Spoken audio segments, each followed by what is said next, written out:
Hold it. The flight attendant snaps. Two small girls in matching pink hoodies freeze mid-aisle, eyes wide. First-class restrooms for first class. The mother blinks, stunned. They're 5. The coach one's closed. The attendant folds his arms. Then wait. A murmur ripples through the cabin. The father stands, phone in hand, calm but burning inside. You sure you want to say that again? On camera? The attendant's smirk falters. Passengers lift their phones, lenses glinting like justice. The girls hide behind their mother, one whispering, "Did we do bad?" "No, baby," she says softly, eyes never leaving the attendant. They did. The pilot calls for cabin prep, unaware of storms forming on deck. The father's camera pans across silent faces, capturing a line between arrogance and accountability. Some rules, it seems, are about to break at cruising altitude. Welcome to Respect Wind Stories, a place where powerful tales come alive, and every word carries meaning. No matter where you are watching, from New York, Texas, California, or anywhere across the United States, even from the other side of the world, I would love to know where you are joining from today. Share it in the comments below, and while you do, sit back, relax, and let your heart open to a story that will move your soul and spark your imagination. Every story here carries a message because in the end, respect always wins. Let us begin. Flight 227 hums at cruising altitude, silver clouds streaming past the windows like silent witnesses. The Thompson family, Marcus, Lena, and their 5-year-old twin daughters had saved all year for this trip, a reunion with grandparents across the ocean. But peace never boarded this flight. After the humiliating exchange, the cabin sits in uneasy silence, tension thicker than recycled air. Marcus replays the video on his phone, each frame proof of arrogance wrapped in uniform. Lena grips his arm. "Don't post yet," she whispers. He nods, but his eyes are steady because justice, once recorded, doesn't stay grounded for long. The seatbelt light flickers on, though the air is calm. The pilot's voice, cheerful, detached, fills the speakers, a reminder that the world above the clouds doesn't see what's happening inside the cabin. But here, tension vibrates like static. The twins, Ava and Arya, sit curled beside their mother, coloring quietly as though silence might erase the humiliation. Across the aisle, the attendant, his badge reading Jeff, pretends to check the beverage cart, eyes avoiding the camera still resting in Marcus's hand. His jaw works hard, chewing invisible words. He'd expected them to shrink, apologize, maybe beg. Instead, Marcus had smiled slow, calm, unshakable. That composure unsettled him more than anger ever could. Lena leans closer. "He's scared," she murmurs. Marcus nods once. "Good. Scared people make mistakes." He opens his phone, scrolling to the clip. Every insult, every word, perfectly framed. The light from the screen glows across his face like quiet fire. The passengers nearby watch him in silence, some ashamed, some pretending not to care. Behind them, a woman in business class whispers to her husband, "Maybe they misunderstood." "No," her husband replies softly. "They didn't." Jeff wheels his cart down the aisle, rattling bottles, his smile stretched too tight. "Drinks?" he asks, voice clipped. Lena's eyes narrow. "Water for my girls." He pours it too quickly, spilling a few drops. "Apologies," he says, but doesn't mean it. He moves on before she can answer. Marcus exhales slowly, thumb hovering over upload. But something stops him. He's not just thinking about revenge. He's thinking about impact, about the power of calm truth over loud outrage. A flight attendant from the back, a younger woman with tired eyes, leans close. "I saw what happened," she whispers. "You should report it when we land." "Oh, we will," Lena says, her voice cool and measured. But before the moment can soften, Jeff returns this time, with the purser, a woman with clipped hair and authority in her stride. "Sir, we understand there was a misunderstanding," she begins. "Let's not escalate." Marcus looks up calm. "Escalate? You mean record?" She frowns. "Recording crew is against policy." "So is discrimination," Lena cuts in. "Pick which rule you want to stand by." A small gasp ripples from the nearby seats. The purser's professional smile tightens. "We'll handle it internally." "Good," Marcus says. "So will I." The purser leans in, lowering her voice. "You're upsetting passengers." Marcus's gaze slides across the cabin, faces watching, hearts beating faster. "They're already upset," he says. "They just haven't decided which side they're on yet." The purser stiffens and turns away, whispering something to Jeff as they retreat to the galley. Lena exhales shakily. They'll try to turn it around on us. Let them, Marcus says, his tone steady. Truth doesn't need spin. He begins quietly writing notes in his phone. Time of incident, seat numbers, witnesses. Lena notices, her heart swelling. This isn't anger, it's precision. Always the lawyer, she teases softly. He smiles faintly. Always prepared. As the plane hums forward through gray sky, a quiet alliance begins forming among the passengers. The couple from first class trade glances. The woman nods toward Marcus, mouthing, "I'll back you up." A college student further back discreetly films the galley as the crew whisper frantically. Jeff catches him filming and storms over. "You can't." The student raises his phone higher. "Smile for the internet, man." Jeff freezes, realizing he's lost control of the room. Marcus doesn't move, doesn't raise his voice. He simply looks up, calm and deliberate. "The world is watching, Jeff. How you finish this flight decides how you land." Jeff turns pale. For the first time, he has nothing to say. The engines roar softly beneath the tension, carrying the truth higher, sealed in every recording. The injustice that began in one aisle is now a story writing itself in the cloud literally and digitally. The twins sleep against Lena's shoulder, innocence untouched but protected by quiet fire. Marcus stares ahead, not at Jeff, not at the passengers, but at the seatback reflection of his own steady eyes. This isn't over. It's only altitude before the fall. The seatbelt light finally clicks off again, yet nobody relaxes. The hum of the engines is just white noise over the unspoken question hanging in the air. What will they do now? Jeff's voice returns over the intercom, carefully neutral. "Ladies and gentlemen, refreshments will continue shortly." But his hands shake as he lifts a tray. Every clang of a glass is louder than it should be. The humiliation he inflicted now loops on half a dozen phones, their screens glowing like quiet verdicts. Lena pretends to read to the twins, but her voice wavers. "Once upon a time." She pauses, closes the book. "No, real life's enough of a story today." Marcus squeezes her hand. We stay calm. We finish collecting everything. He swipes through his phone, timestamps, witness names, airline code of conduct screenshots. His discipline is terrifyingly calm. He once worked in compliance law, and every rule he ever studied now feels like armor. From behind, a man in a flight crew jacket leans over. "Sir, I'm off-duty crew. I saw everything. If you file a report, I'll corroborate." Marcus's nod is small but grateful. "Appreciate that." Jeff notices the exchange, color rising in his neck. He whispers furiously to the purser. "They're organizing witnesses now." "Then be polite," she hisses back. "Smile until we land." He forces one, brittle and white-knuckled. 20 minutes later, the purser returns with forms. "Sir, if you'd like to submit feedback, you can fill this out instead of recording." Marcus lifts a brow. "You think a 2-inch comment box replaces accountability?" Her eyes dart. "It's standard procedure." He leans closer, voice almost kind. "So is justice eventually." A tremor passes through the fuselage as the plane dips through thin cloud. Somewhere near row 4, a woman mutters, "Unbelievable. Treating kids like that." Another answers, "They should be fired." Momentum shifts. The silence that once protected Jeff is gone. Every whisper now cuts toward him. He wheels his cart back toward first class, muttering. The champagne passengers avoid his eyes. One of them, the woman in pearls, reaches across the aisle and quietly hands Lena a napkin. Scrawled in lipstick, "I'll testify. Seat 2 Amperes." Lena folds it into her purse. "The sky has witnesses," she murmurs. Marcus smiles. "Perfect line for the report." Half an hour before landing, Jeff tries one more move. He kneels by the twins with an awkward grin. "Hey girls, sorry if Uncle Jeff sounded mean earlier." Ava looks up blinking. "You're not our uncle," Arya adds. "You were mean." The cabin bursts into nervous laughter. Even the purser winces. Jeff stands abruptly. "We all say things we don't mean." Marcus's tone is quiet steel. "But you meant it when you said first class only." Jeff opens his mouth, then closes it. "Enjoy the rest of your flight," he mutters, retreating. Lena exhales, rubbing her temples. "They're cornered, but desperate people do stupid things."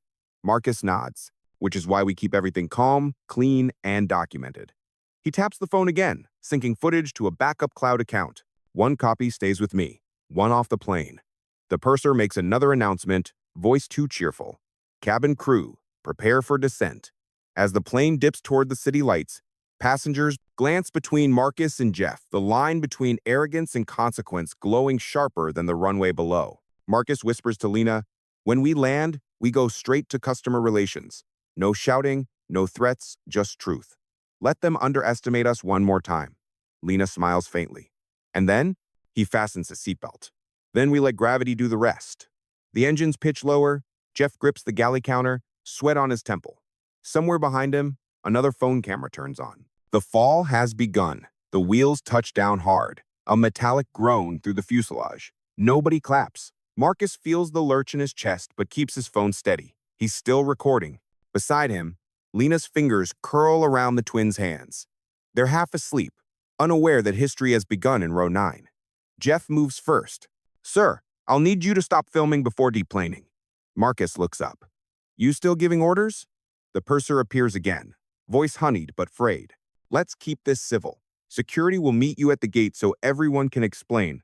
Perfect, Marcus says. I'd hate to waste good evidence. The words ripple through the cabin. People who had stayed silent now begin to speak. I saw it, says the woman from 2 amperes. So did I, calls a college student. Phones rise again. The aisle becomes a gallery of tiny glowing screens. The purser's poise collapses. Everyone, please stay seated.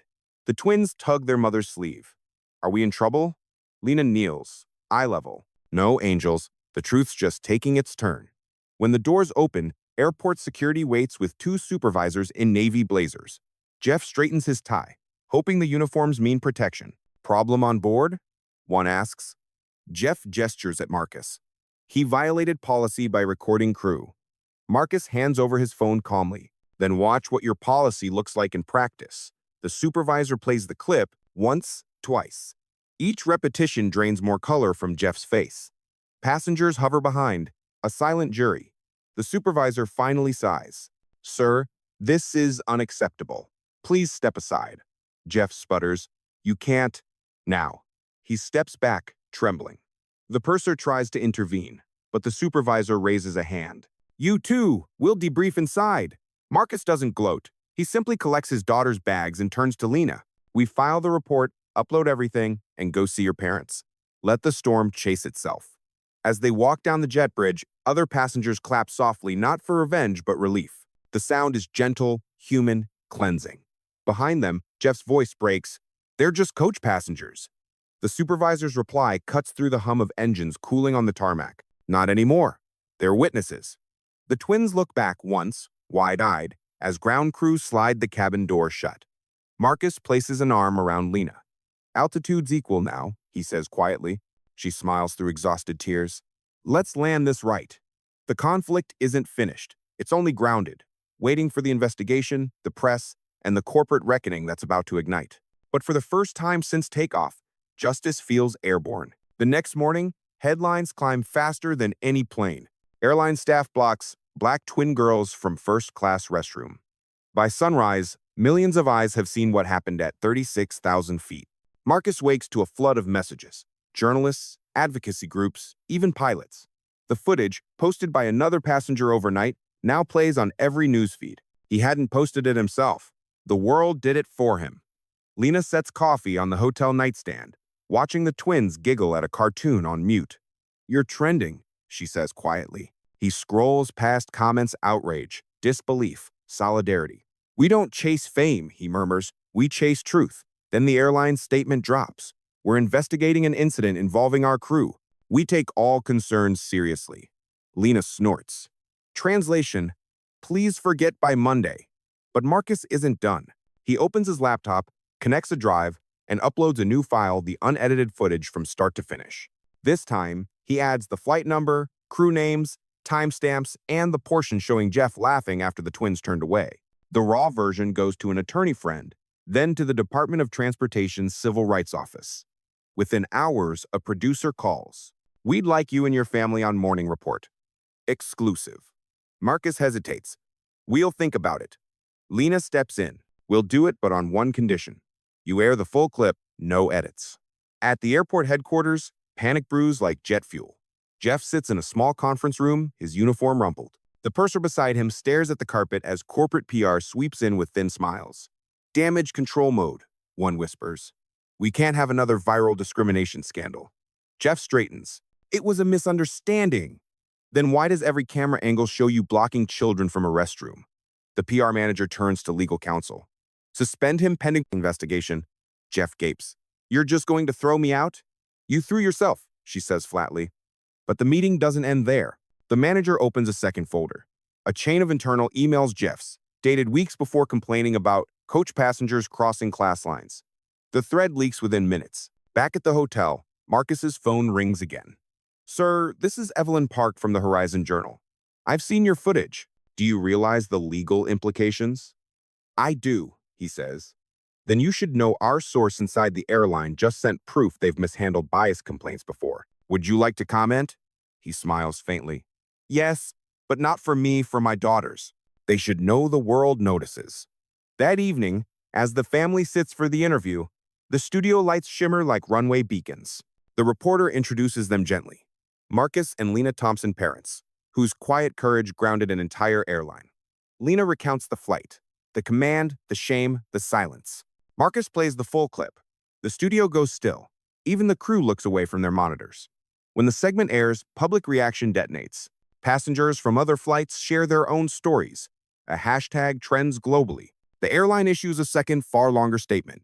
Effective immediately, all flight staff will undergo mandatory anti-bias and sensitivity training. But the twist hasn't landed yet. Because while social media rages, Marcus receives an encrypted email from a name he doesn't recognize. Anonymous. Check the attachment. Internal policy doc. You'll want Section 14B. He downloads it, frowning. Section 14B details. Service class restrictions. In the margin, a handwritten note. Not legal under Federal Code Section 40127A. Lena peers over his shoulder. Someone inside wants this out. Marcus nods slowly. Then, the real turbulence starts now. The email makes Marcus's hands go cold. Section 14B isn't rumor. It's scanned on official letterhead, the signature of a vice president still visible in the corner. It explicitly forbids economy-class passengers from entering premium cabins for any reason except emergency evacuation. The phrase "for any reason" glows like a confession. He prints the file, spreads the pages across the desk. Lena reads every line. This isn't bias from one man, she whispers. It's policy. They call Evelyn Park back. We have documents, Marcus says.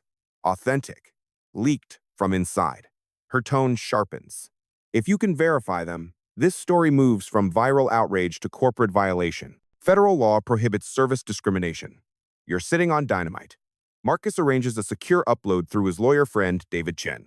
Chain of custody first. David insists, if we release it cleanly, the airline can't bury you in legal smoke. By midnight, the files are time-stamped and encrypted copies are sitting with 3 newsrooms and 1 congressional staffer. Marcus leans back. They wanted silence. They're about to get a siren. At headquarters, executives watch the morning report replay on mute. Every face on screen looks calm, too calm. That composure terrifies them.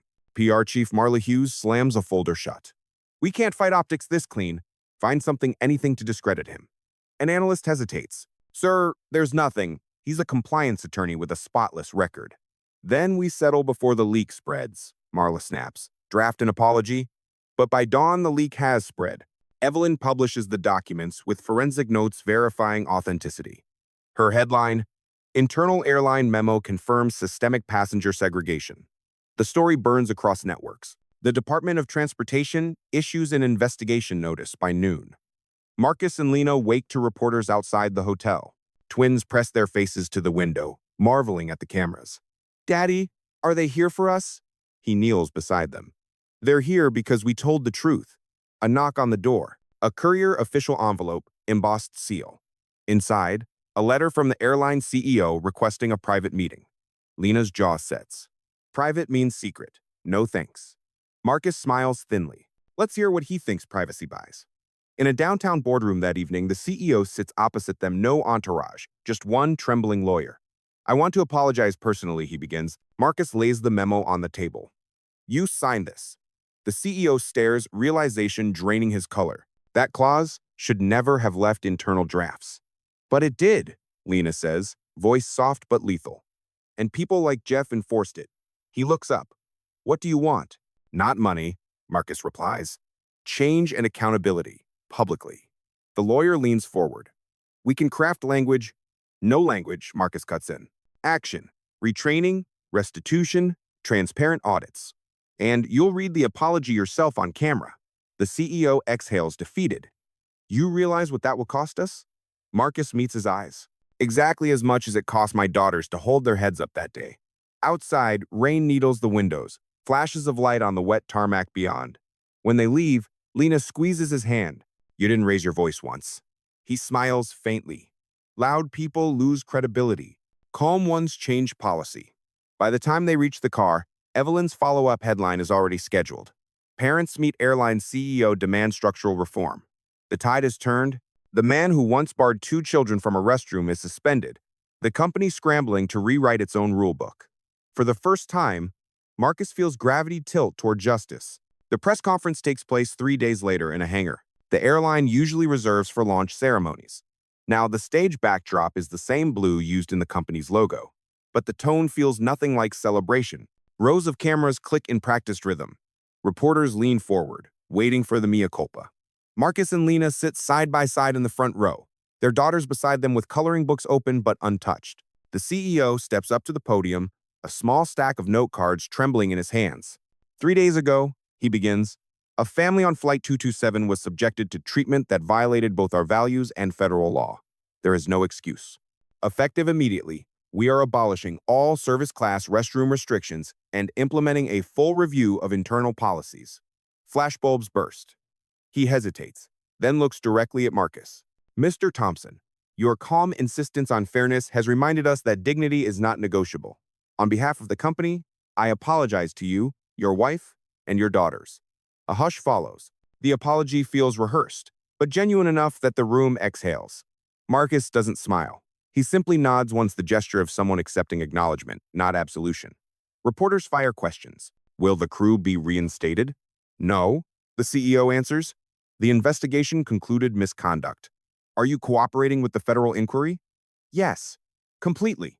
Then Evelyn Park stands. One more. Will you publish the full internal report? The CEO freezes. The PR team shakes their heads behind him, but the cameras keep rolling. He swallows. Yes, transparency demands it. That word transparency lands like a verdict. The feed streams live to millions.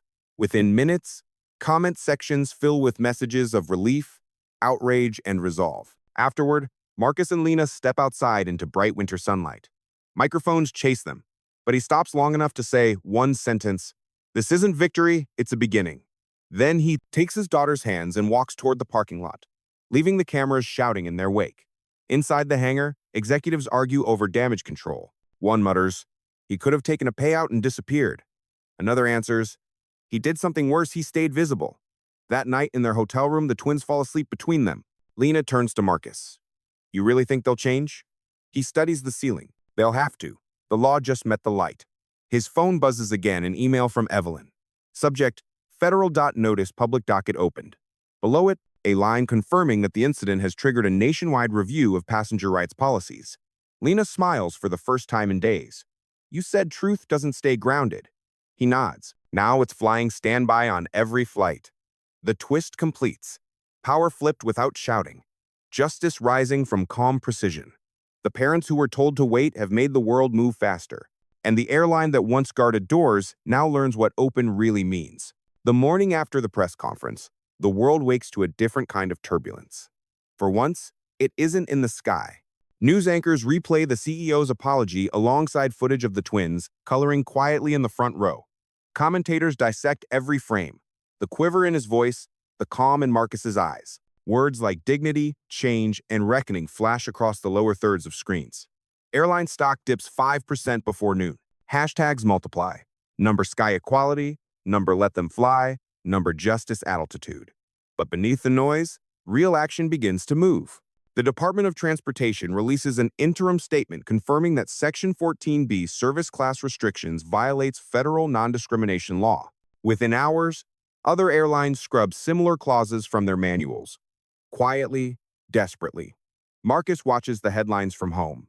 Mug of coffee cooling in his hand. The twins are building cardboard airplanes on the living room floor, oblivious to the magnitude of their parents' quiet war. Lena joins him on the couch. You realize you rewrote aviation policy before breakfast? He chuckles softly. We just reminded them humans come before seat classes. She studies his face. You could have taken the settlement. Why didn't you? Because silence was part of the problem. We gave them receipts instead of revenge. He turns on his laptop. Emails flood in from advocacy groups, schools, even a senator's office requesting a statement at an upcoming civil rights hearing. Lena exhales, amazed. I thought we were done when he apologized. Apologies are noise, Marcus says. Change is signal. I'm listening for signal. Meanwhile, inside airline headquarters, the boardroom feels colder than the hangar runway. The CEO stands before a semicircle of directors, all clutching quarterly reports like shields. We're implementing full transparency, he says. Every policy, every grievance, public access. Director groans. You're opening the gates to lawsuits. Then maybe we deserve a few, he replies. Jeff's name surfaces next. Internal HR confirms termination, but the federal notice implies further review. The board wants distance. The CEO insists on consequence. He wasn't the disease, he says quietly. He was a symptom. The room falls silent. No one argues. 3 days later, Marcus testifies remotely at the Senate hearing on transport discrimination. His tone is measured, professional, no anger, no theatrics. Policies written in comfort rooms shouldn't humiliate children at 30,000 feet, he tells the panel. One senator leans forward. Mr. Thompson, why did you record instead of react? Marcus meets the camera. Because reaction feeds arrogance. Evidence ends it. The line trends instantly, quoted across news sites, etched into headlines. After the session, messages pour in from passengers sharing similar stories, denied seats, refused upgrades, ignored complaints. Marcus forwards each one to the investigators, methodically building a larger case. That evening, the family walks through a small park near their home. The twins chase pigeons, their laughter clear and light. Lena wraps her coat tighter. I keep thinking how small it started. A restroom, a rule. Marcus nods. Most revolutions start with doors. She smiles faintly. And you, what will you do with this attention? Use it until it's boring, he says. Until equality is normal enough to stop trending. A camera crew waiting by the park path calls out. Mr. Thompson, one question, how does it feel to win? Marcus looks down at his daughters, then back at the reporters. Justice isn't a win, he answers. It's a correction. The soundbite loops through the evening broadcasts, echoing across feeds with quiet authority. Resolution has begun not in shouting, but in the steady correction of imbalance. The same calm that held its breath in row 9 now fills conference rooms, classrooms, and policy meetings. And far above, in some airplane miles away, a flight attendant opens a restroom door for a little girl without hesitation. That small click hinge to handle is the first sound of a world adjusting itself. 3 weeks pass. The story that once exploded across feeds begins to settle into the steadier rhythm of reform. The airline, under relentless scrutiny, launches its first diversity and ethics audit. A new policy manual circulates internally. Neutral fonts, no hidden clauses, an entire section titled Respect in Flight. For the first time in the company's century-long history, passengers helped write the rules. Marcus reads the draft PDF at his kitchen table, red pen in hand. They actually kept the transparency pledge, he says. Lena looks over his shoulder. And they cited your testimony, your footnote 12. He smiles. Lawyers love footnotes. It means the record remembers. That afternoon, they visit the twins' kindergarten. The teacher greets them at the door, holding a hand-drawn poster. 2 stick-figure girls beside an airplane. A big blue caption, everyone can go. The class had seen a news clip. The children wanted to celebrate the family who fixed the sky. Ava and Arya beam with pride as their classmates clap. On the ride home, Lena laughs softly. They think you're superheroes. Marcus shakes his head. Superheroes wear masks. We just took one off the system. Across town, Jeff sits in a small office at the unemployment center, waiting for his number to be called. The humiliation tastes metallic. The internet has immortalized his smirk. Every job interview ends the same way. We'll be in touch. He scrolls through headlines that once made him furious, now only tired. The CEO's public apology, the new training videos, the hashtags. He sighs. Guess I finally learned customer service. He mutters. There's no satisfaction in the lesson, only recognition that arrogance costs altitude. The next weekend, Marcus and Lena fly again, same airline, different route. It's the twins' first flight since the incident. As they board, a young attendant with dark curls and nervous energy greets them. Welcome aboard, Thompsons. We're honored you chose us again. Lena exchanges a glance with Marcus. You know who we are? The attendant blushes. Everyone does. We just finished the new bias training module. You're in it. Marcus laughs quietly. Glad we passed the background check. They settle into their seats. The girls run small fingers along the window, whispering to the clouds. Mid-flight, Ava tugs his sleeve. Daddy, can we go to the restroom? Of course. The attendant appears before he can rise. Right this way, sweetie. No hesitation, no gatekeeping, just simple humanity restored. When the girls return, Lena squeezes his hand. That's the sound of closure. He nods. That's the sound of ordinary. Finally, extraordinary. Back on the ground, Marcus receives an invitation from the Department of Transportation to join a new passenger rights advisory board. The email subject line, Your perspective matters. He reads it twice, then forwards it to Lena. You'll do it, she says before he asks. You were built for this. He thinks of the courtroom where he once practiced, the long hours drafting compliance memos no one read. Now, those same skills rebuild a system from the outside in. Maybe this is the work I was supposed to do all along, he admits. Later that night, he drafts a short post on his now verified account. Justice isn't loud, it's consistent. Keep recording, keep reporting, keep the doors open. Within minutes, thousands share it. Not as outrage, but as affirmation. The algorithm finally amplifies calm instead of chaos. Somewhere high above the continent, another. Flight levels out at cruising altitude. A mother guides her daughter down the aisle, past the curtain that once marked a line between classes. A flight attendant smiles, gestures toward the front restroom. The door closes with a soft click. The cabin remains silent, peaceful, equal. That small, ordinary moment is the first quiet proof that change has stuck. 6 months later, Flight 227 is a case study in aviation ethics. University law journals quote it under passenger rights and equal access. HR conferences cite the Thompson Standard. Every new hire attendant sits through a 2-hour seminar that begins with a single sentence on a slide. Rules don't outrank respect. Marcus watches one of those seminars on a visit to headquarters.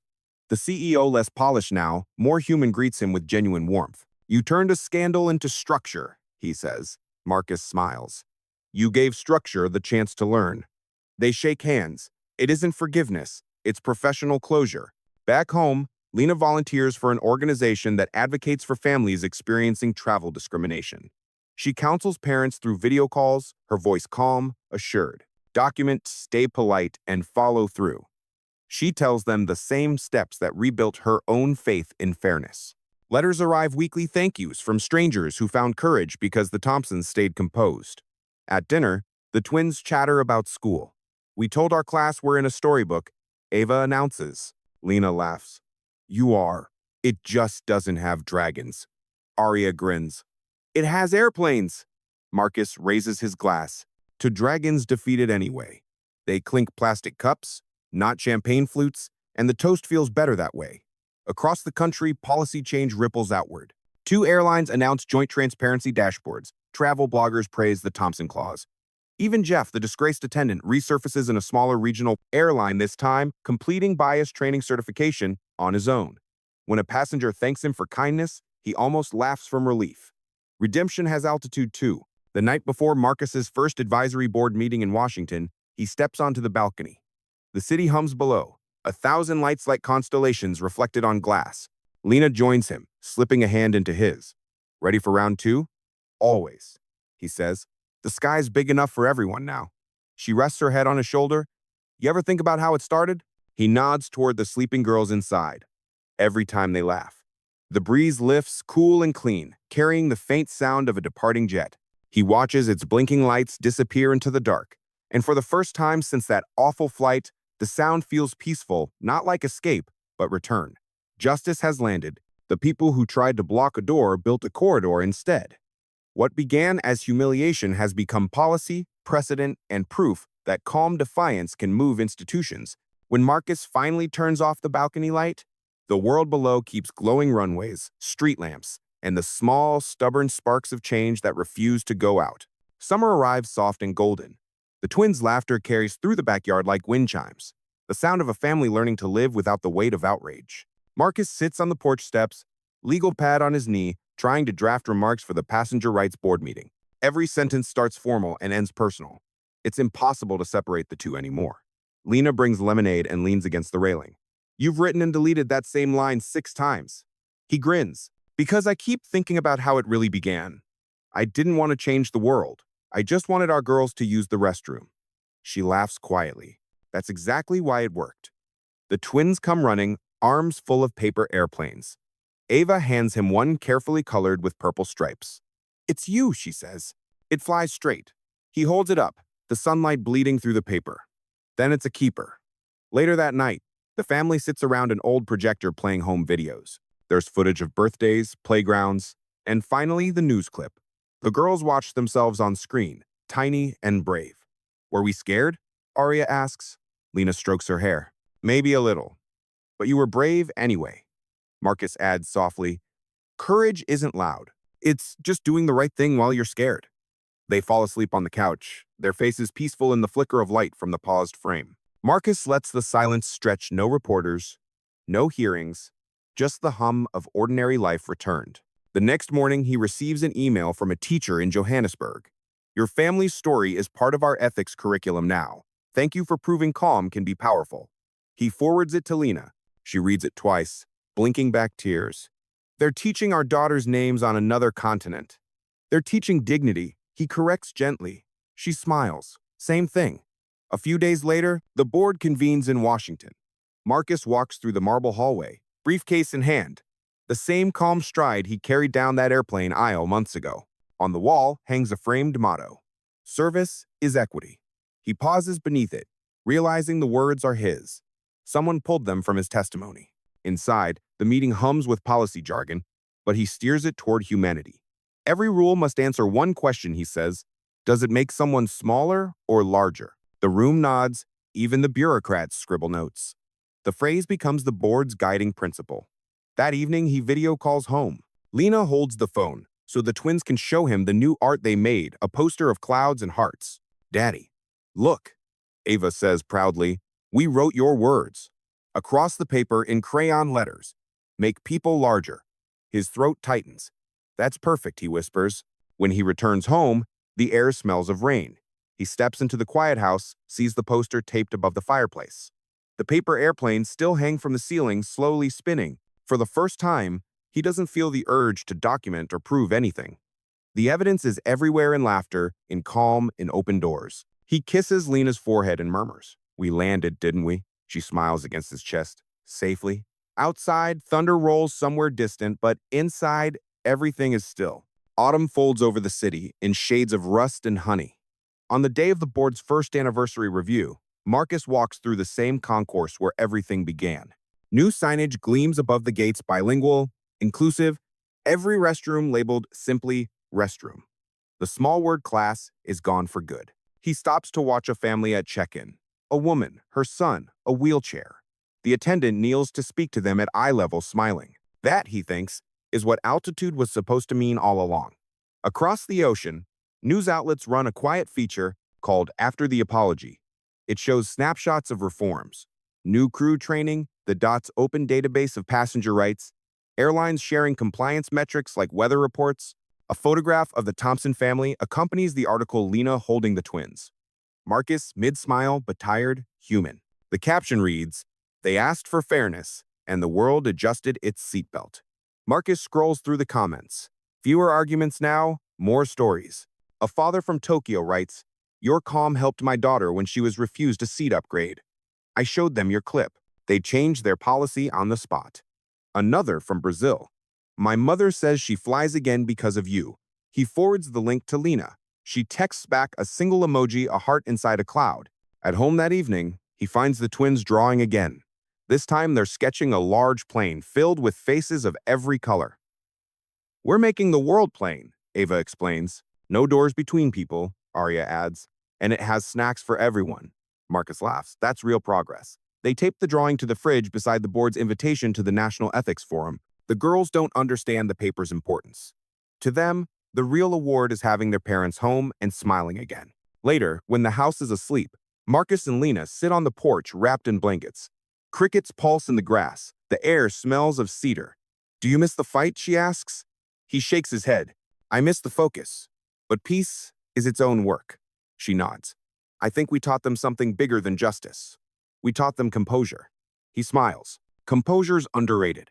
They sit quietly until the first plane of the evening passes overhead, a silver arc across the stars. The sound used to tighten his chest. Now it's a lullaby.